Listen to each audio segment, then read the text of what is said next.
So let us now have a look at the code. Okay, so we will use Python to code it. So to code in Python, what you can do, you can go to programming, then use Thorny Python ID. So this Thorny Python ID will open up. So this is the code, but when you start it, you will start with blank. So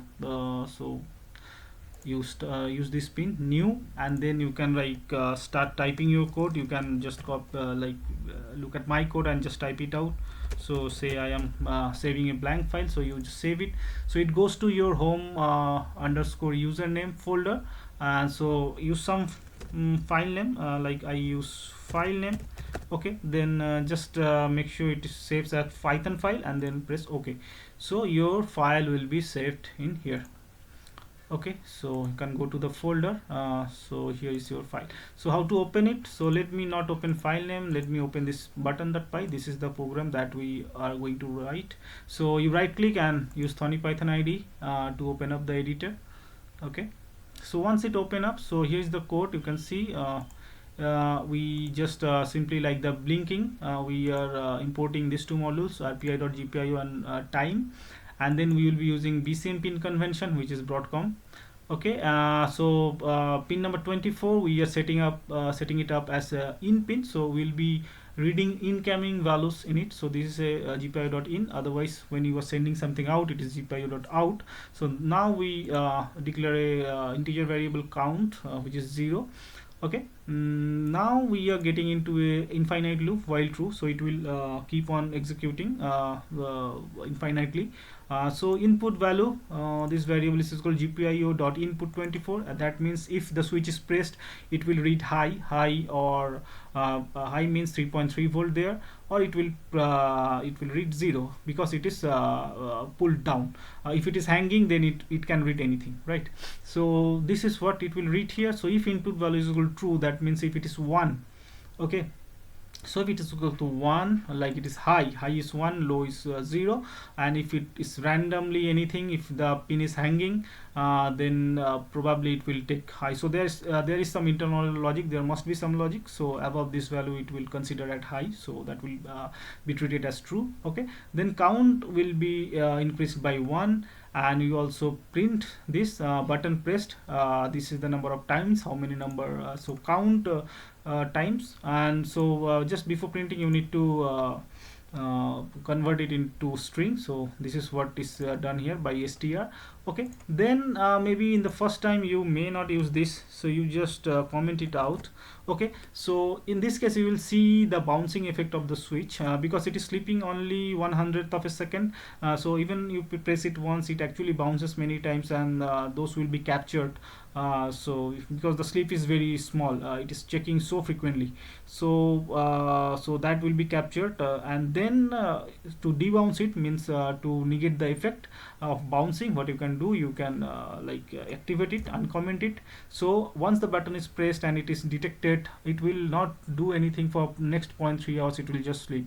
So that way the bouncing effect can be negated. So once you are done, you just press save. Okay, and when you want to run it, you do this, you press this run button, and once you are done with your testing, you can stop it. So this is about the code. Now we'll see how it executes actually. Okay, there are two corrections in the circuit. The first one is pin number 24 is the 9th pin from that end, not 6th pin.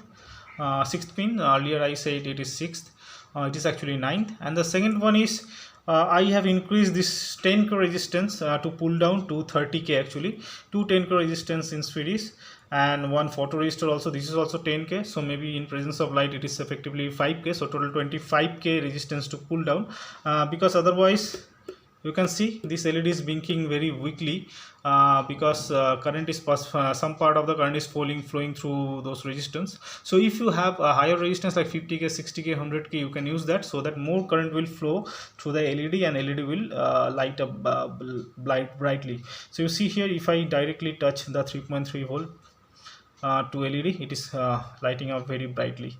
So when I saw with 10k, it was almost not blinking, so that is why I increase the resistance. So let us now have a look at the program and the circuit side by side here. Okay, this is a live camera view here. So let me now run this button.py program. So the program is running, and now we'll press this. Okay, so you see I pressed it once and it counted 11 times, and again. So let me press, so the light is also blinking and the counts are increasing. So as you can see, why the counts are increasing so much, because there is a thing called bouncing. So because the switch is bouncing very fast, so the trouble is, so you can see here it is sleeping for only 1/100th of a second. So by the time switch is bounced, when I'm pressing it, I'm not just touching it once, I'm pressing it so many times. So that is, it is called bouncing. So we need to debounce the code, so that when we press it only once, we get only one number. Okay, not so many like happening now. So let me modify the code to include debounce. So how you can do that, actually, so what we can do here, we can if this is valid, like value is true, so then we can make it sleep for a little longer, like say 0.3 seconds. So this way, sorry, I should have stopped it first, and that's okay, and then let me save it, and let us now run it again. So now when the input value is true, that the pin is high, pin number 24 is high, what it will do, it will wait some more. So it will so the bouncing effect will get negated. Let us see, I run the program again. So now I pressed it, you see. So now when I'm pressing it, it is counting only one time. Okay, let me press. Okay, so now it is only counting one time, and it is sleeping some more, like this. So between the camera and the screen there can be a little difference. So this is, now it's going one by one. So this is called a debouncing. So we did debounce the program. Okay, sorry, the switch.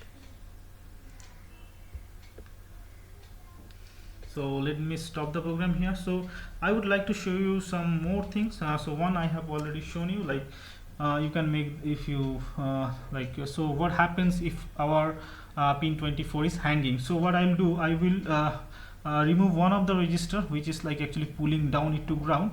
So let me see what happens. Let me run it first. Okay, so let me pull out one of the registers.